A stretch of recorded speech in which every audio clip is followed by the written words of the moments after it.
এক আল্লাহর বান্দা নিয়ত কইরা বিয়া করলো, মাইয়া পাইছে ভালো বাবার সন্তান।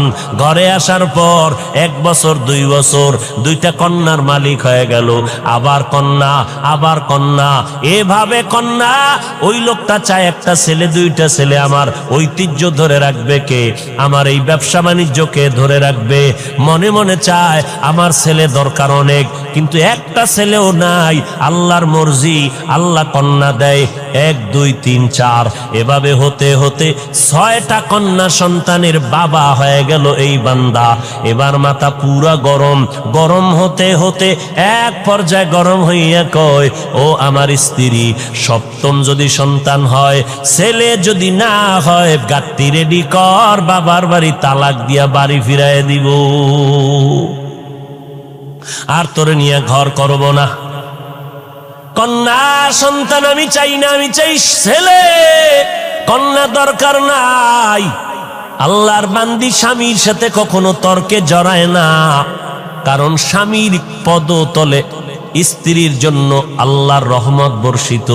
ও স্বামী, মদিনার নবী বলেন, আল্লাহ যদি আল্লাহ ব্যতীত অন্য কাউকে সেজদা করার আদেশ দিতেন, নারীদেরকে বলতো পুরুষের কদমের মধ্যে সেজদা করো।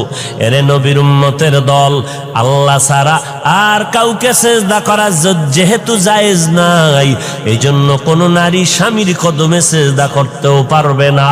আল্লাহর বান্দা আল্লাহর কাছে বারবার ছেলে চায়, স্ত্রীর সাথে রাগ করে।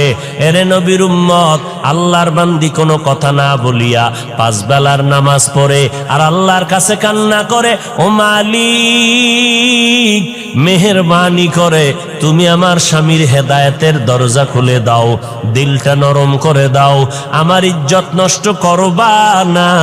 জীবনে বিয়া হইছে মাত্র একটা, আমি মরিয়া গেলে যাব।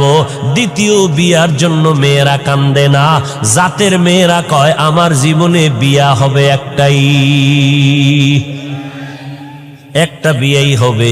ও আল্লাহ, আমার স্বামীর ঘর আমি ছাড়ব না, তুমি আমার স্বামীর হেদায়েতের দরজা খুলে দাও। মাইয়াহদিল্লাহু ফাহুয়াল মুহতাদ ওয়া মাইয়ুদলিল ফালান তাজিদ লাহু ওয়ালিয়াম মুরশিদা। হেদায়েতের মালিককে একমাত্র আমার আল্লাহ। আল্লাহ যদি চান হেদায়েত পাবে, যদি কপাল খারাপ হয়, কপালে হেদায়েত আসবে না। হেদায়েত পাওয়ার মতো কোন মুর্শিদ খুঁজে পাবে না, কোন পথ প্রদর্শক খুঁজে পাবে না। এরে নবীর উম্মতের দল, ছেলে দান করেন আমার আল্লাহ, মেয়ে দান করেন আমার আল্লাহ, দোনোটাই দেন আমার আল্লাহ, কোনোটাই দেন না, তাও ক্ষমতা কার।